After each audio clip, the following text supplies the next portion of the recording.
നമസ്കാരം സുഹൃത്തുക്കളെ, ഞാനിപ്പോൾ ഉള്ളത് നമ്മുടെ റബ്ബർ തോട്ടത്തിലാണ്. റബ്ബർ തോട്ടത്തിൽ നിന്ന് ഒരു 5-10 വർഷമായ റബ്ബറിൻ്റെ തോട്ടത്തിലാണ് ഉള്ളത്.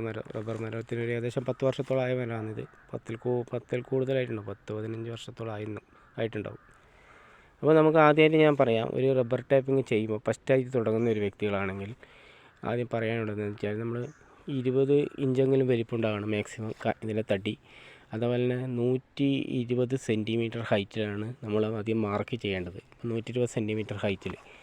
അപ്പോൾ 120 സെൻറ്റിമീറ്റർ എന്ന് പറഞ്ഞാൽ ചെയ്യുമ്പോൾ നമ്മൾ ഈ ഒരു മരത്തിന് ഇപ്പോൾ ടെംപ്ലേറ്റൊക്കെ വെച്ച് ചെയ്യുന്ന ടീമാണെങ്കിൽ, ടെംപ്ലേറ്റ് വെച്ച് അറിയാതെ ആൾക്കാരൊക്കെ ആണെങ്കിൽ നമുക്കിപ്പോൾ ഒരു മരത്തിൻ്റെ അളവ് ഒരു 20 ഇഞ്ചാണെങ്കിൽ അതിൻ്റെ നേരെ നമുക്ക് പകുതിയാക്കിയിട്ട് മാർക്ക് ചെയ്യാം.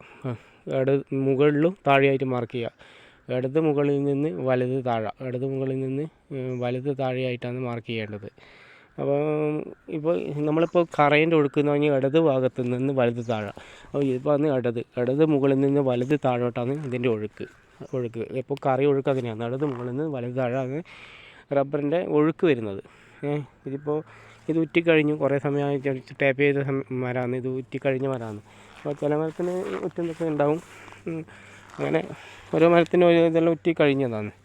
അപ്പോൾ ഓരോ മരത്തിനും ഓരോ ഇതിലാണ്. ചില മരത്തിൽ വേഗം ഉറ്റി കഴിയും, കുറച്ച് സമയം ചില ഇതെല്ലാം പാലിൽ കൂടുതലുണ്ടാവും, അങ്ങനെയൊക്കെ ഉണ്ടാവും.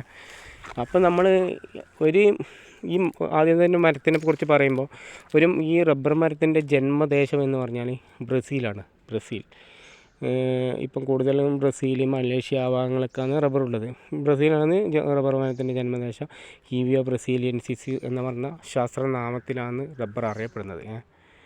അപ്പോൾ ഇങ്ങനെയാണ്. അപ്പോൾ എന്തെങ്കിലും സംശയങ്ങളുണ്ടെങ്കിൽ എന്നോട് ചോദിക്കാം. റബ്ബറിനെ കുറിച്ചിട്ട് എന്തെങ്കിലും സംശയം ഉണ്ടെങ്കിൽ.